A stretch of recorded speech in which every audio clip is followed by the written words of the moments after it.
नमस्कार दोस्तों, hospitality education आपका एक बार फिर से स्वागत करता है। इस वीडियो के माध्यम से हम जानेंगे नवोदय विद्यालय समिति के कैटरिंग असिस्टेंट के एग्जाम के लिए डिटेल सिलेबस क्या हो सकता है। तो वीडियो के शुरू में ही मैं आपको क्लैरिफाई कर देता हूं कि नवोदय विद्यालय समिति की ऑफिशियल वेबसाइट ने कोई भी डिटेल सिलेबस नहीं दिया हुआ है। जो भी वहां सिलेबस दिया हुआ है वो काफी कन्फाइंड है। ये जो सिलेबस हम डिस्कस करने वाले हैं वो है 2018 में हुए नवोदय विद्यालय समिति के कैटरिंग असिस्टेंट के एग्जाम का ये सिलेबस है और जो आपके लिए यूजफुल हो सकता है, एक रेफरल पॉइंट बन सकता है। तो चलिए डोमेन या प्रोफेशनल नॉलेज के कंपोनेंट्स को हम यहाँ पर समझ लेते हैं। पहला बिंदु है इसमें safety precaution and identifying and preventing hygiene risk for self and others.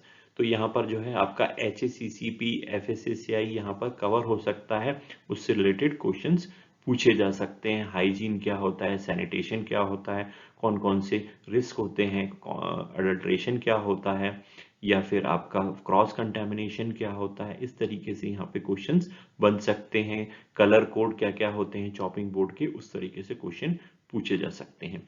दूसरा जो बिंदु है वो है different types of fuels used in the kitchen. तो कैटरिंग असिस्टेंट जो है कई बार सुदूर इलाकों में भी कार्य करता है, जहां पर कहीं जैसे गैस सिलेंडर की कमी है या किसी स्ट्राइक की वजह से वहां पे उपलब्ध नहीं हो पा रही है, या फिर एनर्जी एफिशिएंसी के लिए उसको दूसरे सोर्सेज जैसे सोलर एनर्जी है या लकड़ी है या कोयले का इस्तेमाल करना पड़ता है।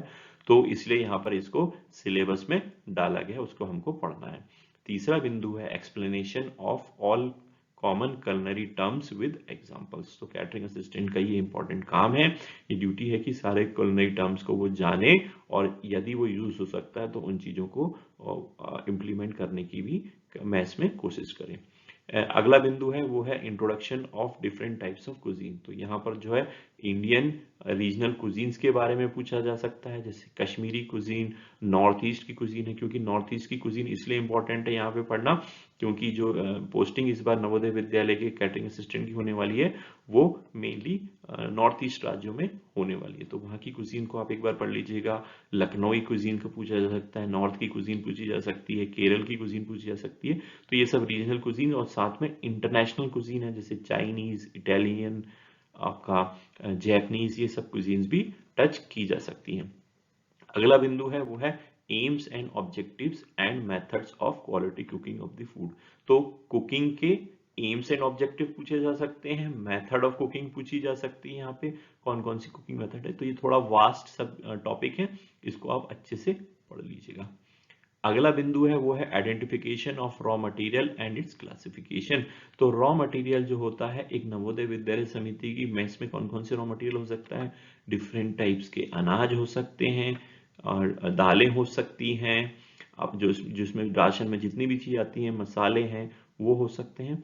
और साथ में आपके vegetables, fruits, meat and meat products, dairy and dairy products हो सकते हैं। तो उनको कैसे आइडेंटिफाई करते हैं हम, रिसीव करते समय परचेज ऑर्डर उसका कैसे बनाएंगे, उसकी टेंडरिंग कैसे होगी, है ना। रॉ मटेरियल का हम क्लासिफिकेशन, जैसे टाइप्स ऑफ राइस कौन से होते हैं, राइस का स्ट्रक्चर क्या होता है, कौन से पार्ट को हम इसमें यूज करते हैं, उस कौन से राइस के एक दाने में कौन कौन से पार्ट होते हैं, उनको क्या क्या बोला जाता है, ये भी पूछ सकते हैं आपको।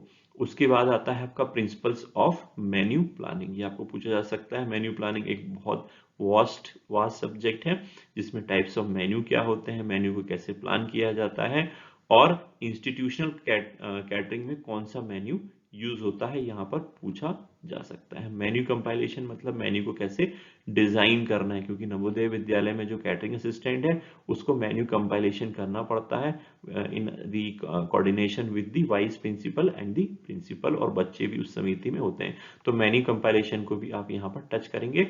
उसके बाद आता है manufacturing of various foods and techniques to avoid adulteration. तो फूड अडल्ट्रेशन जानना बहुत जरूरी है, किस तरीके से अलग अलग तरीके से फूड अडल्ट्रेशन हो सकता है। फूड अडल्ट्रेशन जो कॉमन फूड अडल्ट्रेंट्स हैं वो कौन कौन से होते हैं, उनको कैसे हम इजी तरीके से आइडेंटिफाई कर सकते हैं। तो यहाँ पे आपको उसमें कवर करना पड़ेगा।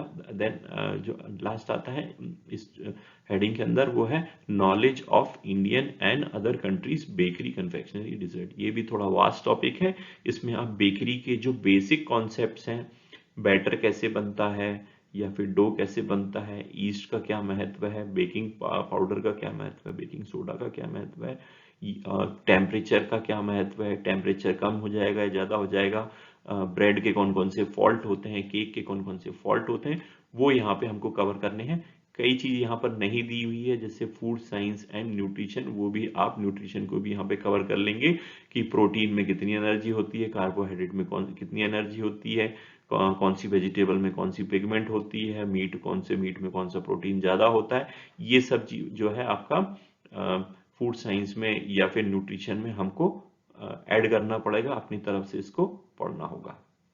रीजनिंग एबिलिटी में आते हैं एनोलॉजी, जिसमें कि आता है सीमेंटिक एनोलॉजी, सिंबॉलिक या फिर number analogy, figure analogy, similarities and differences भी यहाँ पर रीजनिंग एबिलिटी में पूछे जा सकते हैं। वर्ल्ड बिल्डिंग पूछा जा सकता है, रिलेशनशिप कॉन्सेप्ट्स को पूछा जा सकता है। अरिथमेटिक रीजनिंग इसमें आती है, अरिथमेटिक नंबर सीरीज में सीमेंटिक सीरीज या नंबर सीरीज पूछी जाती है। कोडिंग एंड डिकोडिंग इसमें small and capital number letters या numbers coding, decoding and classification पूछा जा सकता है। रीजनिंग एबिलिटी के लिए आपको कोई अच्छी बुक रेफर करनी चाहिए यदि आपकी रीजनिंग एबिलिटी सही नहीं है। यदि आपके अंदर ऑलरेडी रीजनिंग एबिलिटी आपने तैयार कर चुके हैं या फिर ऑलरेडी आपके पास इनबिल्ड है, तो इसमें बहुत ज़्यादा टाइम वेस्ट करने की जरूरत नहीं है। ये आप ऑनलाइन वेबसाइट से या फिर यूट्यूब वीडियो से इसको हम इम्प्रूव कर सकते हैं। जनरल अवेयरनेस में आता है हमारा Indian art, culture, dance and music. इसमें आप जो है नॉर्थ ईस्ट के राज्यों को फोकस कर सकते हैं, हालांकि कहीं से भी क्वेश्चन पूछा जा सकता है, पर चूंकि कैटरिंग असिस्टेंट की जो मैक्सिमम वैकेंसी इस बार की है वो नॉर्थ ईस्ट राज्यों की है, तो वहां पर हम एक बार उनको ज़्यादा टच कर सकते हैं। यहाँ पर इंडियन हिस्ट्री पूछी जा सकती है, इंडियन ज्योग्राफी यहाँ पे टच की जाएगी, इंडियन इकोनॉमी पूछी जा सकती है, इंडियन पॉलिटी एंड कॉन्स्टिट्यूशन के बेसिक क्वेश्चन पूछे जा सकते हैं। साइंस इन एवरीडे लाइफ, जो डे टू डे लाइफ में जो नॉर्मल साइंस के कॉन्सेप्ट यूज होते हैं वो यहाँ पर पूछे जा सकते हैं। साइंटिफिक रिसर्च और अवार्ड्स यहाँ पर पूछे जा सकते हैं। साथ में ही डिफरेंट स्पोर्ट्स हैं, और अभी जो ओलंपिक्स गेम्स हुए थे उससे क्वेश्चन आ सकते हैं, या लेटेस्ट जो भी स्पोर्ट्स से रिलेटेड अपडेट चल रही है उसके क्वेश्चन यहाँ पर पूछे जा सकते हैं। करंट अफेयर्स जो है इंडियन या फिर वर्ल्ड के जो करंट अफेयर्स हैं वो भी यहाँ पर पूछे जाएंगे, तो उसके लिए आपको रेगुलर न्यूज़पेपर और करंट अफेयर्स की मैगजीन और वेबसाइट को डेली टच करना है। ये आपका एक दिन की तैयारी की बात नहीं है, ये रोज आपको डेली टच करना है। इंग्लिश में आपको कॉम्प्रिहेंशन आ सकता है, जिसमें कि आपको एक पैराग्राफ दिया जाएगा, पैराग्राफ को देख के आपको उसके में कुछ क्वेश्चंस पूछे जाएंगे, क्वेश्चंस के आंसर करने पड़ेंगे। वन वर्ड सब्स्टिट्यूशन में मतलब आपको एक सेंटेंस दिया जाएगा, उसका आपको एक वन वर्ड में सब्स्टिट्यूशन लिखना होगा।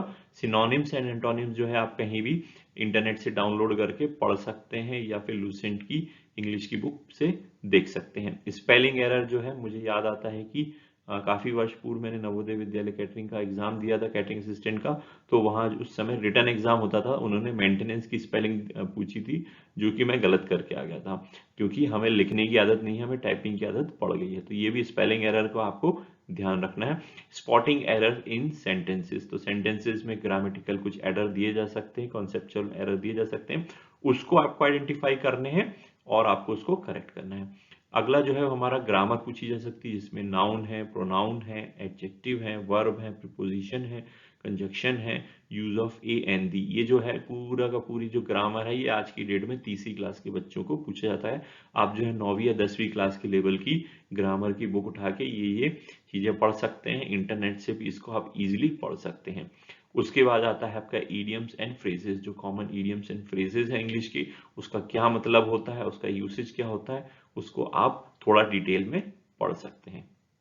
हिंदी में आपसे तत्सम और तद्भव पूछा जा सकता है। पर्यायवाची और विलोम जो इंग्लिश में हमने पढ़ा था, सेम चीज वो भी यहाँ पर हिंदी में पूछा जा रहा है। मुहावरे और लोकोक्तियां हैं जो हिंदी की प्रमुख और जो फेमस मुहावरे लोकोक्तियां हैं उनका क्या मतलब है, क्या यूसेज है, उसको हम पढ़ सकते हैं। शुद्ध अशुद्ध वाक्य, सेम चीज है, वाक्य में आपको क्या अशुद्धि दी है उसको आइडेंटिफिकेशन आ सकता है। संधि विच्छेद आ सकता है। अलंकार और समास, इसको ध्यान से पढ़ लीजिएगा, इस पे क्वेश्चन तत्सम तद्भव और अलंकार और समास, इस पे हमेशा से प्रश्न बनता आया है, इसको आप 100% लिख लीजिएगा कहीं भी कि ये क्वेश्चंस पूछे जाएंगे। फिर वचन और लिंग पूछा जा सकता है। अनेकार्थी और वाक्य के लिए एक शब्द, मतलब एक वर्ड के क्या अनेक शब्द अर्थ बनते हैं, और एक वाक्य के लिए हम क्या एक शब्द बनते हैं उसको हम पढ़ सकते हैं। गद्यांश आधारित प्रश्न, ये अगेन जो है कॉम्प्रिहेंशन की हम बात कर रहे हैं, इसको भी पढ़ा जा सकता है।